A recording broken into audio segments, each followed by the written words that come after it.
Et puis de retour d'Accra, le président du Faso a présidé l'hebdomadaire Conseil des ministres ce 20 mai. Plusieurs dossiers étaient inscrits à l'ordre du jour allant des négociations gouvernement-syndicat à la mise en œuvre d'une feuille de route pour répondre aux attentes des populations en passant par l'interdiction du trafic du bois. Drissa Serré pour la synthèse. Prenant en compte les préoccupations des travailleurs, en sus de la plateforme déposée par les syndicats le 1er mai 2015, le département de la fonction publique a transmis un rapport au gouvernement qu'il a adopté. À cet effet, les syndicats seront reçus dans les tout prochains jours. Le gouvernement a réaffirmé sa disponibilité à échanger, à dialoguer avec les syndicats. Il a exprimé très clairement que les syndicats étaient des partenaires sociaux incontournables. Et donc nous sommes pour le dialogue social et il va se poursuivre avec les syndicats. Dans leur plateforme revendicative, les syndicats ont pris en compte les préoccupations des jeunes. Le département de la jeunesse et de l'emploi a introduit au Conseil un dossier relatif au statut des fonds nationaux. Ces fonds sont désormais érigés en EPE avec à leur tête des directeurs généraux. Dès que le décret sera signé, le premier travail va consister bien entendu dans l'harmonisation des taux au profit des jeunes. Le deuxième travail qui va être mis en place aussi, c'est que nous puissions faciliter, j'allais dire, le traitement des dossiers.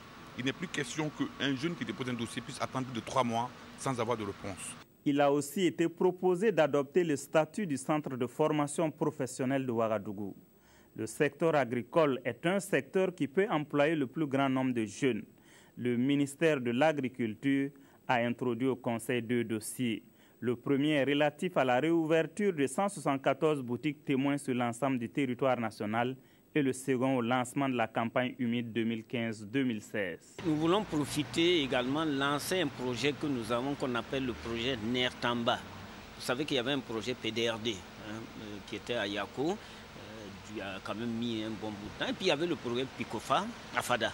Donc ces projets sont terminés, ont des acquis que nous voulons diffuser à grande échelle.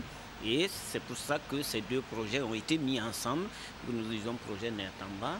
Et nous voulons le lancer à l'occasion du lancement de la campagne humide. Au lieu de s'orienter dans l'apprentissage pour être de grands producteurs, malheureusement de nombreux jeunes se retrouvent sur les sites d'orpaillage sauvage ou dans la rue.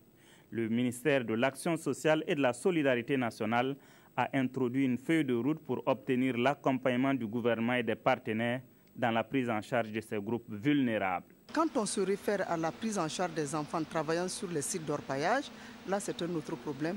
Le projet a été élaboré avec les partenaires, mais on attend que le gouvernement s'engage et que les partenaires viennent booster cela après. Il en est de même des enfants qui sont dans la rue. C'est vrai qu'on les prend déjà en charge, mais le projet AMO s'est achevé. Et je crois que nous avons besoin de donner une nouvelle dynamique à la prise en charge de ces enfants-là. Et c'est ce que nous essayons de voir. En outre, le ministère de l'Environnement et du Développement durable a fait au Conseil une communication orale sur le trafic du bois rouge, une espèce protégée au plan international que le Burkina cherche à sauver en interdisant son commerce.